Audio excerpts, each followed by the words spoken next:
오늘은 종려주일입니다. 사순절의 마지막 주간이고요.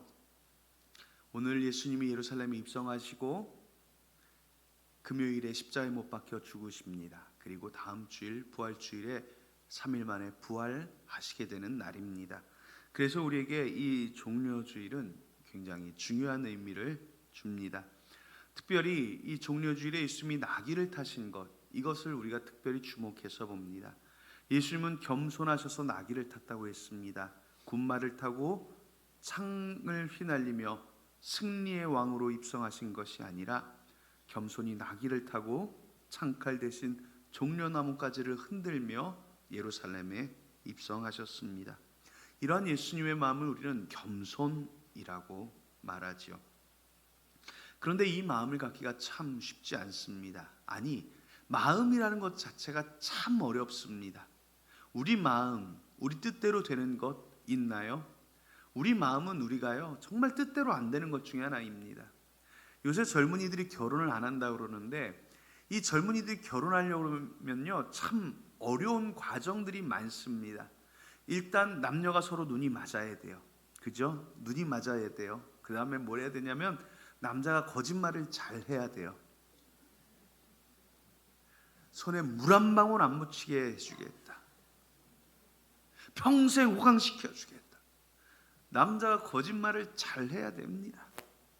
요새 젊은이들 중엔 그런 말도 있대요. 맨 하루에 한 번씩 웃게 해주겠다.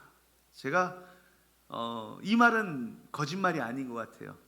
왜냐면 남자들이 하는 짓거리들이 그렇잖아요. 집에서 아내분들이 헛웃음 짓게 하잖아요. 허 하면서. 그래서 하루에 한 번은 웃게 해주는 것 같긴 해요. 하여튼 이렇게 말을 막 거짓말을 해요. 그럼 여자들이 바보입니까? 거짓말인 줄 몰라요? 그런데 다 속아 넘어가요. 다 속아 넘어가요. 정확히 말하면 넘어가 주죠. 왜 그렇습니까? 이미 마음이요, 믿음이 충만해요. 거짓말인 줄 아는데 속아주려는 마음입니다. 그러니까 그냥 들어주는 거예요. 행복하게 해주겠지, 웃게 해주겠지. 사실 남자의 마음이 거짓말 하려는 건 아닙니다. 제가 웃기자고 거짓말하고 말했지만 남자의 마음이 90%는 진심이에요. 평생 손에 물 한 방울 안 묻히게 해주고 싶고, 그죠? 매일 행복하게 해주고 싶은 마음입니다. 그런데 남자의 마음은 그 확률을 얘기하자는 게 아니라 그 사랑하는 마음을 알려주려는 거잖아요. 그러니까 이렇게 서로 마음이 맞으면 딱 결혼을 하게 됩니다. 이 마음이란 게 속아주기도 하고 속이기도 해요. 그래서 이게 참 웃긴 거예요. 누구한테는 안 속아주면서 누구한테는 속아주고. 그렇죠? 여러분은 마음을 잘 컨트롤 하십니까? 새해가 되면 마음 먹는 거 많죠. 올해는 다이어트 해야 된다. 올해는 운동하겠다. 뭐 이런 것들 많이 하시는데 이제 3월 지나갑니다. 마지막 주예요. 새해 다짐들 좀 이루고 계신지 모르겠습니다. 그러면 뭐 우리가 마음을 새해만 먹습니까? 아침마다도 먹습니다. 오늘은 창고 정리 좀 해야지. 오늘은 미루었던 이불 빨래 좀 해야지. 오늘은 은행 업무 밀렸던 거 꼭 가서 봐야지. 또 그러면 그 마음대로 다 하나요? 아닙니다. 또 미뤄둡니다. 우리 마음이 다 그래요. 마음 먹은 대로 안 됩니다. 그래서 성경은 우리를 나약한 존재라고 규정하는 겁니다. 무엇에 하나 마음 먹은 대로 하지 못하고 성공하지도 못하는 존재입니다. 아마 인간들이 가장 염원하는 게 있다면 초능력일 거예요. 내가 마음 먹은 대로 할 수 있는 능력, 그게 초능력이거든요. 그게 안 되니까 이리저리 속을 썩힙니다. 무엇 하나 마음대로 시작하지도 끝내지도 못합니다. 여러분, 우리가 얼마나 나약한 존재인지 깨닫고 알아야 돼요. 왜 그렇습니까? 그걸 내가 알아야 하나님 앞에 엎드릴 수 있기 때문입니다. 그걸 알아야 내가 하나님께 나를 도와 주옵소서 기도할 수 있는 존재가 되기 때문입니다. 뒤집어서 말하자면 여러분들 중에 기도 생활이 좀 신통치 않으신 분들이 있습니까? 아직 살아있어서 그래요. 내가 할 일 많고 내가 하고 싶은 거 많고 내가 할 수 있는 것 많다 생각해서 그래요. 하나님 도움이 필요 없다 생각이 드는 거예요. 여러분, 그러면 기도가 안 되는 겁니다. 하나님 앞에 철저하게 엎드려질 때, 하나님의 하나님 되심을 인정할 줄 알 때, 그때 기도가 되고 은혜가 되는 것입니다. 오늘 성경은 나약한 우리에게 이렇게 말씀합니다. 너희 안에 이 마음을 품으라 곧 그리스도 예수의 마음이니. 우리가 우리 마음으로는 살 수 없으니까 누구 마음으로 살라는 거예요? 예수님의 마음을 가져다 살라는 겁니다. 이게 참 어렵습니다. 우리 마음이라는 게 나도 잘 모르잖아요. 여러분, 짜장면이 좋습니까? 짬뽕이 좋습니까? 이거 늘 남이 먹는 거 보면 더 먹고 싶어지잖아요. 집에서 외식하려고 나가면서 삼겹살 먹을까 하고 나갔다가 삼겹살 먹으라는 길에 오늘은 삼겹살 말고 목살 먹을까 고민하다가 그 삼겹살 먹을지 목살 먹을지 고민하며 가는데 삼겹살집 옆에 갈비집이 있으니까 갈비 먹을까 고민이 되고, 그게 우리 마음이에요. 식탁에 앉아서까지 뭘 먹을지 고민합니다. 내 마음 나도 몰라요. 이렇게 내 마음 나도 모르는데 이런 우리에게 성경은 다른 길을 제시하는 겁니다. 그러니까 그게 어려우니까 네 마음대로 살지 말고 예수님 마음으로 살라는 겁니다. 내 생각과 내 기준대로 사는 게 아니라 예수님 생각과 예수님 기준으로 살아가라는 말씀입니다. 그렇습니다, 여러분. 그리스도인인 우리들은 이제 더 이상 내 뜻, 내 생각대로 살지 않겠다 하는 사람입니다. 내 안에 사시는 예수님의 생각을 따라 예수님의 마음을 따라 살아가야 합니다. 그거면 됩니다. 그러면 어떻게 예수님의 마음을 가지고 살아갈 수 있을까요? 성경은 그것을 자기를 비우는 마음이라고 하십니다. 예수님은 하나님의 본체요 동등하신 분인데 그것을 버리고 자기를 비워 종의 형체를 가지셨다라고 오늘 말씀합니다. 자기를 비우면 종의 형체를 가질 수 있어요. 더 낮고 더 어려운 자리도 마다하지 않는 사람이 됩니다. 자기를 비우면 마구간 같은 데서 태어나도 괜찮습니다. 자기를 비우면 무고하게 채찍맞고 아무 죄 없이 억울하게 죽는 죽음도 맞이할 수 있습니다. 자기를 비우면 어떤 모욕과 고통도 참을 수 있어요. 예수님은 자기를 비우셨을 때 그 안을 사랑으로 채우셨기 때문입니다. 여러분, 사랑이 가득한 눈으로 보면요, 뭐든 다 괜찮아집니다.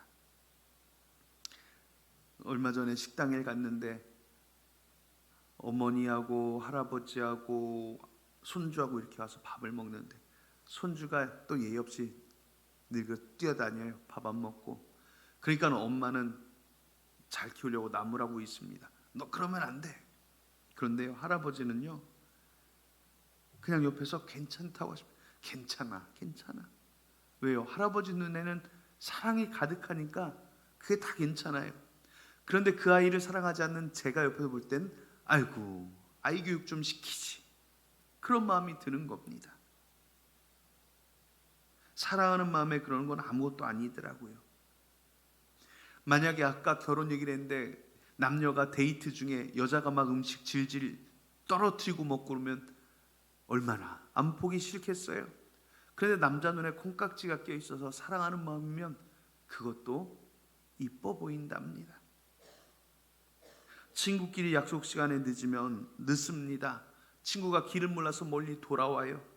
그래도 괜찮습니다.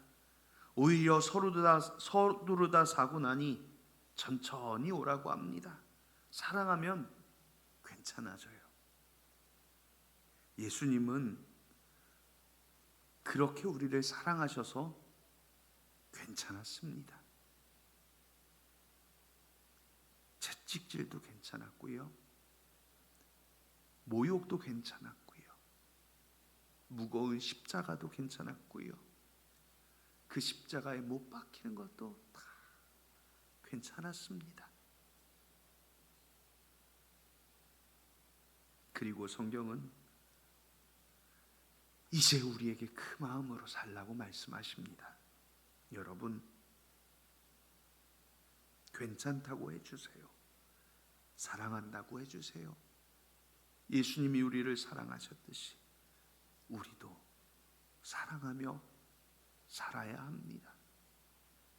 내 이웃을 내 몸같이 사랑하라 하셨습니다. 내 이웃에게, 내 친구에게, 내 사랑하는 가족들에게 괜찮다고 말해주세요. 참을 수 있다고 말씀해 주세요. 이해한다고 말씀해 주세요. 예수님이 그러셨잖아요. 이것을 다른 표현으로 하면 마태복음 11장 28절에서 30절 말씀이 나옵니다. 수고하고 무거운 짐진 자들아 다 내게로 오라. 내가 너희를 쉬게 하리라. 나의 마음이 온유하고 겸손하니 나의 멍에를 메고 내게 배우라. 그리하면 너희 마음이 쉼을 얻으리니 이는 내 멍에는 쉽고 내 짐은 가벼움이니라. 수고하고 무거운 짐진 자들에게 오라고 하십니다. 쉼이 있다고 하십니다. 여러분, 나무꾼이 지게를 치고 가다가요, 쉬려면 지게를 메고 주저앉아요? 아니면 지게를 풀고 앉아요? 지게를 풀고 앉아야죠. 그래야 쉬죠. 지게를 메고 쉬는 사람은 없습니다. 예수님이요, 그런데요, 저희에게 말합니다. 그 예수님의 멍에를 메고 쉬어라. 이 예수님의 멍에, 예수님이 우리에게 씌우신 이 멍에가 뭡니까? 너희들은 이거 꼭 메고 있어야 돼 하고 우리에게 씌우신 멍에가 뭐예요? 그게 사랑입니다. 예수님이 저와 여러분들에게 씌우신 멍에는 사랑이에요. 죽어도 사랑하라 하시는 겁니다. 그래서 우리는 사랑해야 하는 겁니다. 그러면 다른 일도 다 해결됩니다. 우리가 사랑하고, 우리가 용서하고, 우리가 이해해 줍시다. 그게 예수님의 마음으로 사는 길이고, 예수님의 멍에를 메고 사는 길이고, 예수님을 닮아 자기의 마음을 피우는 길입니다. 원통함과 분함 주님께 맡겨 드리십시오.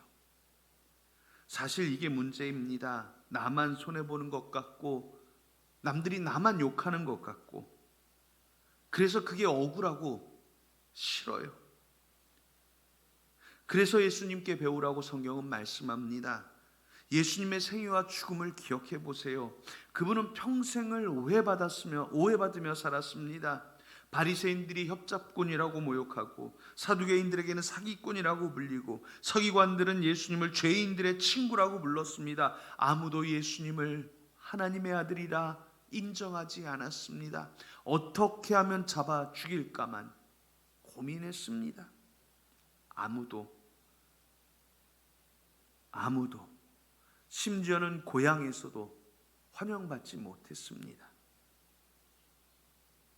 그래서 결국 대제사장들의 종들에게 붙들려 그 뜰로 끌려가 치욕스런 재판을 받아야 했고, 자신의 결백함을 증명할 재판조차 제대로 받지 못하고, 사람들이 바라바를 놓아주라는 그 함성 속에서 조용히 죽음을 받아들여야 했습니다. 아무 이유 없이 뺨 맞고 침뱉음 당하고 가시멸광과 홍포를 입고 조롱을 당해야 했습니다. 원래 예수님이 지신 그 십자가는 예수님이 아니라 바라바가 죽었어야 될 십자가였습니다. 예수님은 그 십자가를 질 수밖에 없었습니다. 얼마나 억울합니까? 얼마나 분통이 터집니까? 그런데 예수님은 저와 여러분들에게 말씀합니다. 이 멍에를 지고 내게 배우라. 여러분 삶으로 생각해 보세요. 직장에서 내 공로를 가로채가는 사람, 내 친구 중에 나를 배신하는 사람, 내 가족 중에 나를 속이는 사람, 내 주변에 내 주위에서 나를 고통스럽게 하는 수많은 사람들이 있습니다. 그 관계 때문에 불면증이 오고 우울증이 오고 조울증이 오고 스트레스 받아 몸에 병이 생깁니다. 가만히 있으면 화병이 올라오고 뒷목이 뻣뻣해지고 숨이 턱까지 막힙니다. 나도 모르는 사이에 입술에서 온갖 욕설이 쏟아져 나오기도 합니다.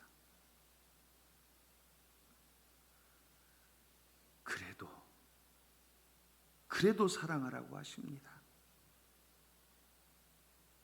용서하라고 하십니다. 하늘을 향해 한번 따져볼 수 있으면 따져보고 싶기도 합니다. 주님, 내가 뭘 얼마나 더 참아야 합니까? 내가 얼마나 원통하고 분한데 얼마나 참고 살아야 합니까? 나를 사기치고 나를 힘들게 하고 자기 혼자 잘 사는 저 나쁜 놈들, 악당 같은 저 놈들을 내가 어떻게 용서합니까? 내가 죽어도 용서할 수 없을 것 같습니다. 이렇게 따져볼 때 예수님은 말씀하십니다. 70번씩 7번이라도 용서해 주어라. 말 그대로 때려 죽이고 싶도록 밉습니다. 솟구친 분노가 사그라들지 않을 정도로 밉습니다. 그런 사람은 지옥에 가야 한다고 생각이 듭니다. 그래도 예수님은 말씀합니다. 너희 중에 죄 없는 자가 돌로 치라. 이게 예수님 말씀하시는 멍에입니다. 도대체 언제까지 해야 할까요? 어디까지 해야 할까요? 오늘 본문의 예수님은 죽기까지 순종하셨다라고 말씀합니다. 그렇습니다. 여러분, 예수님의 마음으로 살 뿐 아니라 예수님의 마음으로 죽어야 합니다. 세상 표현으로 원통에 죽겠고 분통나 죽겠고 화나 죽겠고 하는데요, 여러분 그렇게 죽지 마시고 용서하느라 원통에 죽어버리고 할 수 없는데도 이해해 주려고 하다가 분통이 터져 죽어버리십시오.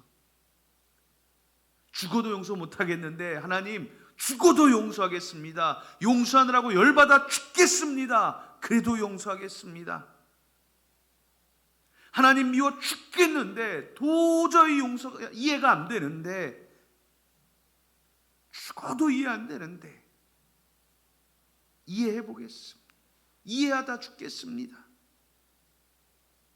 똑같이 죽을 마음이라면 미워하다 죽지 마시고 이해하다 죽어보십시오. 원망하다 죽지 마시고 용서하다 죽어보십시오. 똑같이 힘듭니다. 똑같이 어렵습니다. 그런데 그 열매는 다릅니다. 그렇게 십자가로 모든 것을 가지고 갑시다. 그리고 그 십자가 위에 예수님과 함께 우리가 못 박혀 죽어버립시다. 하나도 이 세상에 두고 가지 마십시오. 다 그 십자가 위로 가지고 가야 합니다. 그리고 그 십자가 위에 우리가 죽어야 하는 겁니다. 우리가 죽을 때 예수님과 함께 부활의 영광에 이를 수 있기 때문입니다. 여러분, 예수님의 마음으로 살아야 할 이유가 무엇이겠습니까? 내가 하면 안 됐잖아요. 그러니까 예수님 따라가라는 겁니다. 그렇게 살아야 축복받습니다. 그렇게 살아야 은혜 받습니다. 내가 하면 욕만 나오고 내가 하면 화만 나는데, 이제 나는 죽고 예수님이 살고 예수님의 마음을 품고 사니 예수님의 축복 받는 겁니다. 이해하고 사랑함으로 마음만 넉넉해지는 게 아니라 내 인생의 문제가 해결되고 내 육체의 문제도 해결받는 것입니다. 예수님 믿고 그 마음 품고 살면 우리 인생의 고민을 하나님이 해결해 주십니다. 사람들과의 문제 해결됩니다. 육체적 문제 해결됩니다. 병마의 문제 해결됩니다. 모든 악한 영에게서 노임받게 될 것입니다. 왜 그렇습니까? 더 이상 죄의 노예, 죽음의 권세, 악한 생각과 마음의 권세 가운데 살지 않기 때문입니다. 이제 나는 십자가에 죽어버렸기 때문입니다. 용서하다 원통해서 죽고 이해해 주다가 분나서 죽었잖아요. 그렇게 죽었으니 이제 우리는 그 악한 영에게서 노임받을 수 있습니다. 그리고 예수님의 자녀로 다시 살아나는 겁니다. 죽어도 용서했고 죽어도 이해해줬고 이제 그렇게 죽어 예수의 자녀로, 하나님의 자녀로 다시 사는 겁니다. 갈라디아서 2장 20절 말씀을 기억하십시오. 내가 그리스도와 함께 십자가에 못 박혔나니 그런즉 이제는 내가 산 것이 아니요 오직 내 안에 그리스도께서 사시는 것이라. 이제 내가 육체 가운데 사는 것은 나를 사랑하사 나를 위하여 자기 몸을 버리신 하나님의 아들을 믿는 믿음 안에 사는 것이라. 나는 죽고 예수로 사는 사람입니다. 나를 예수와 함께 죽여야 하는 사람입니다. 그렇게 죽일 때 하나님이 일하십니다. 오늘 9절은 말씀합니다. 이러므로 하나님이 그를 지극히 높여 모든 이름 위에 뛰어난 이름을 주사 하늘에 있는 자들과 땅에 있는 자들과 땅 아래에 있는 자들로 모든 무릎을 예수 이름에 꿇게 하시고, 이제 내가 죽고 하나님이 일하게 하셔야 하는 겁니다. 그러면 하나님이 일하십니다. 놀라운 일들이 일어납니다. 여러분, 바둑이라는 게 있어요. 이 바둑이요, 급이 차이가 나면 엄청 차이가 납니다. 바둑 1급 한 명이 1급 10명이 10시간을 고민해도 모르는 걸 바둑 9단은요 이렇게 지나가면서 봐도 안답니다. 지나가면서 봐도 안 돼요. 그래서 바둑 9단들은요 바둑 수십 명 앉혀놓고 이렇게 혼자서 두기도 해요. 이쪽부터 끝까지 막 두고 또 다시 돌아서 또 두고 가요. 혼자도 해요. 언뜻만 봐도 다 보여요. 인생의 설계자요 인생의 구단이신 하나님이 여러분들의 인생을 인도하도록 하십시오. 우리는 늘 서툴고 어설프지만 우리 하나님은 완전하십니다. 내가 죽고 하나님이 영광 받으시게 하십시오. 내가 일어서면 하나님이 축복하실 자리가 없습니다. 내가 소리 지르면 하나님의 음성을 들을 수가 없습니다. 음악을 크게 틀어놓고 회의할 수 없습니다. 내가 소리 지르면서 하나님 응답해달라고 하는 것은 말이 안 됩니다. 조용히 하나님의 음성을 들어보세요. 하나님의 말씀은 이겁니다. 하나님은 오늘도 여러분들을 축복하십니다. 우리는 그저 예수님의 마음으로 살아가야 할 뿐입니다. 오늘도 한 걸음 한 걸음 이 세상의 수많은 부조리와 악한 것들 가운데 예수님의 마음을 품고 인생의 걸음을 걸어가십시오. 그 그 길이 고난의 길이요 가시밭길일지라도 예수님의 마음을 품고 걸어갈 때 하나님이 일하시고 하나님이 역사하시고 놀라운 신앙의 기적들이 일어날 것입니다. 오늘도 우리의 마음은 주의 십자가를 향하고 우리의 마음은 예수 그리스도의 마음으로 가득 차 하나님의 놀라운 축복과 은혜를 경험하는 예본의 성도들이 되시기를 예수님의 이름으로 축복합니다. 기도하겠습니다. 하나님, 오늘도 우리가 주님 앞에 나왔습니다. 주의 말씀의 은혜 가운데 나왔습니다. 하나님, 우리를 만져주시고 지켜주시며 보호하여 주시기를 소망합니다. 사랑하는 성도들의 마음마다 하늘의 신령한 복으로 채워주시고 성도들의 걸음마다 주의 능력에 덧입혀 주사 이 한 주간도 예수 그리스도의 마음을 품고 이 약한 세상을 믿음으로 할렐루야 찬양하며 승리하게 하여 주시옵소서. 주의 승리를 경험하고 주의 은혜를 경험하며 이 한 주간도 살게 하여 주시기를 예수님의 이름으로 기도합니다. 아멘.